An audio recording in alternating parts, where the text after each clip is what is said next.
Yo, what's up, dudes? It's your boy Eagle Breva, and I'm back with another Borderlands 3 Legendary Weapons Guide, and today we are going to be talking about the one-shot infamous Kickcharger, and I want to say that this is probably, and depending on the build, probably the most OP weapon, if not at least highest damage output weapon that you can get in Borderlands 3 at the moment. And there's a lot of these one-shot builds that you guys may have seen online. I actually just came out with a video not too long ago about a one-shot Zane build that I'll put in the description below that actually does use the Kickcharger as a primary weapon, and this thing does legitimately take out bosses with one shot.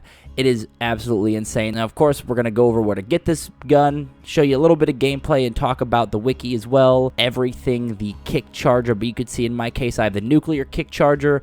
The damage is absolutely insane, plus you get a 320% weapon damage. I mean, this thing is just, it's nuts. So, of course, let's jump into it. To get this gun, you do have to have the Director's Cut DLC, and yes, we are going to be going through the arms race to farm this weapon. The arms race is not my favorite, especially for farming. I'd rather just save, quit, kill a boss, save, quit, kill the boss, instead of having to go through the arms race and hope that a chest opens up with this weapon.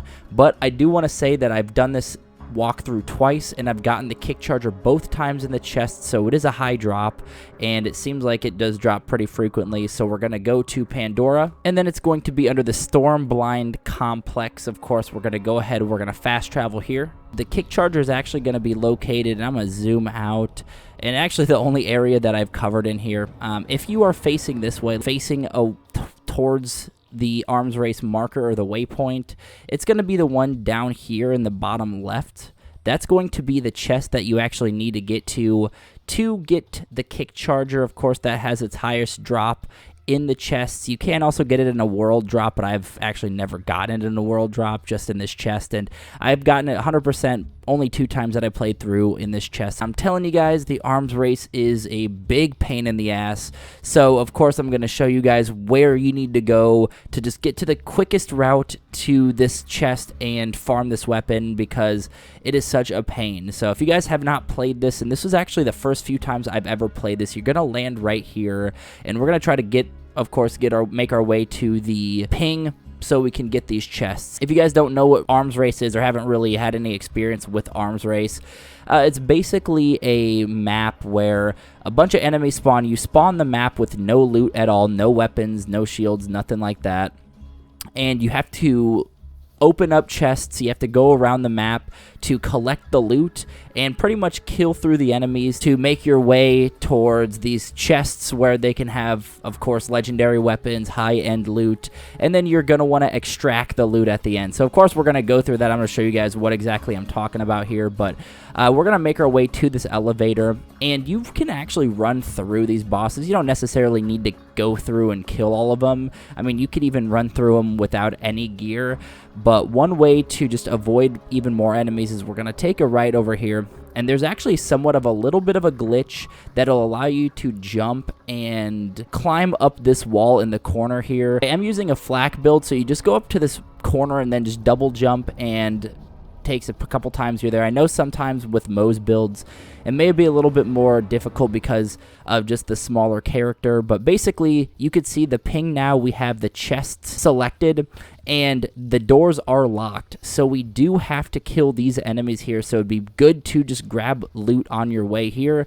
And then the enemies here, they're not too bad. There are a couple like badass troopers and stuff like that, so you can make your way through these enemies, and then once you do kill the enemies, then those doors will open. One thing I do also want to share is there's a circle, kind of like a battle royale type mode where the circle closes in.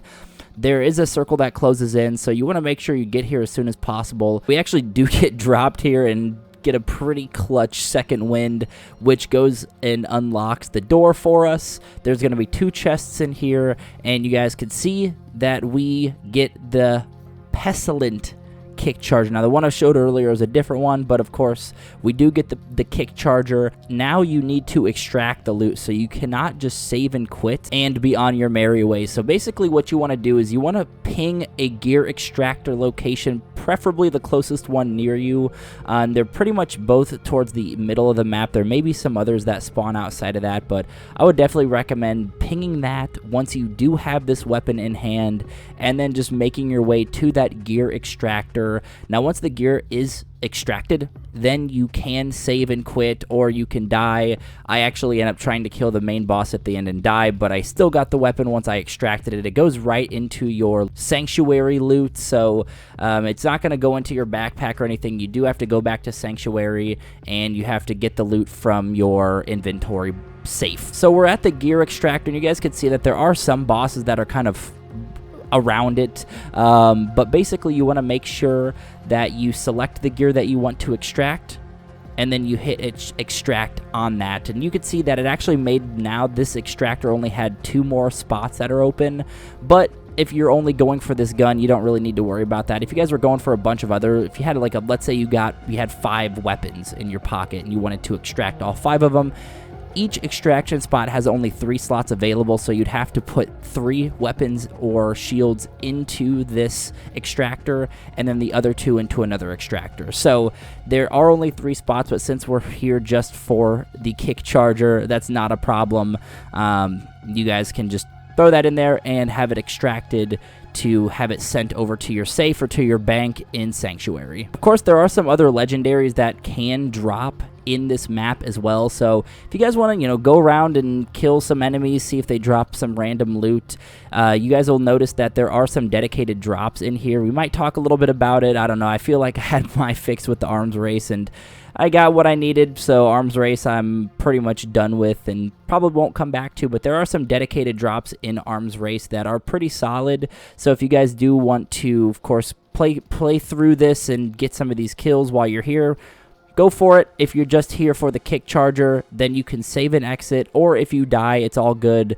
You can go back to your bank and Sanctuary and it'll be there. At the end, there is a boss called the Heavyweight Harker. A pretty easy boss if you have the right gear, but my gear was absolutely terrible because I just wanted to get in and get out, so I end up getting dropped by the boss and end up dying. But of course, we do go back to Sanctuary here in a second. The one that we got was that Pestilent Kickcharger. Actually, a pretty solid Kickcharger, so it does transfer even if you die or if you save and quit after you extract the item. The Kickcharger is a legendary rocket launcher in Borderlands 3 and manufactured by Vladoff and is exclusive to the Designer's Cut DLC. It can drop from any suitable loot source but has an increased chance to drop in arms race. The special weapon effects, the red text says "Let It Slide," fires a beam that pierces enemies and can be charged for higher damage. Sliding instantly charges. So you guys can see in the gameplay here, I'm actually rocking this Insane Zane build with this weapon, and that build's going to be in the description below if you guys want to go check that video out. But basically, when you slide, I'm running around sliding like crazy. It does automatically recharge, which is really cool, and I mean, I'm getting insane one-shots. The one thing that this weapon, I want to say it's kind of like a sniper rifle on steroids almost, because it does only shoot 1 ammo per shot, which makes it even more insane. The ion cannon actually had the same effect back before they patched it. So before the patch, it's kind of like almost a souped up ion cannon where it only charged 1 ammo per shot. But this one, in this case, of course, you can see 1 ammo per shot. You do have to be somewhat accurate with it, but honestly, if you make any connection with this weapon, it's going to just absolutely destroy the enemy. The usage and description says the Kickcharger is an exceptional and unique functioning launcher that can obliterate mobs with ease. Sliding will instantly give the next shot maximum damage, and lining up targets will destroy them all in one go. So the thing about this weapon that it also does is if there are enemies lined up in front and behind each other, it does go through the enemy, the bullet does, or the launcher ammo does, so it can get multiple kills with this. Plus the splash damage on this one is insane. If there's anyone that's just remotely close to each other, then it's pretty much a wash. They're pretty much all going to get destroyed there. So we're going to actually go in, and you can see we're in Athena's. We're going to kill Trant a couple times, but the one thing about this gun is it does one-shot very well. So we're going to go in and we're going to one-shot Trant a couple times and show you what this can really do. Captain Trant, you guys know in our legendary weapons guide videos, we pretty much have killed him, but every single weapons video just about, but just a couple shots. If you guys want to count that damage per second as a one shot, then so be it. But technically, that wasn't a one shot. We're going to keep trying him a couple times to make sure we could get that one shot. All right, take two, Captain Trant, and we finish him off in one shot. No homo, but we do take him out, and this thing, I want to say, is probably the one-shot weapon that most of these builds use, as I said earlier, and this Zane build that you've seen in the gameplay, again, is going to be in the description, so definitely go check that video out if you want to see what Zane build I'm using, which, of course, goes into detail on the build itself, where I got the build, stuff like that. If you do get this Kickcharger from Arms Race or anywhere else, even if you get a world drop, definitely let me know in the comments below. This one was a little bit difficult to get just because you have to go through the Arms Race, and that part might not be the funnest farm, but it is absolutely worth every second. So if you do have the Director's Cut DLC and are fine with going through the Arms Race, I highly recommend this weapon. Definitely one of the best, if not the most powerful weapon in the game. So, of course, if you're new to the channel, be sure to sub up for some more Borderlands 3 content. If you do enjoy the video, hit that like button, and I will catch you guys in the next one. Peace.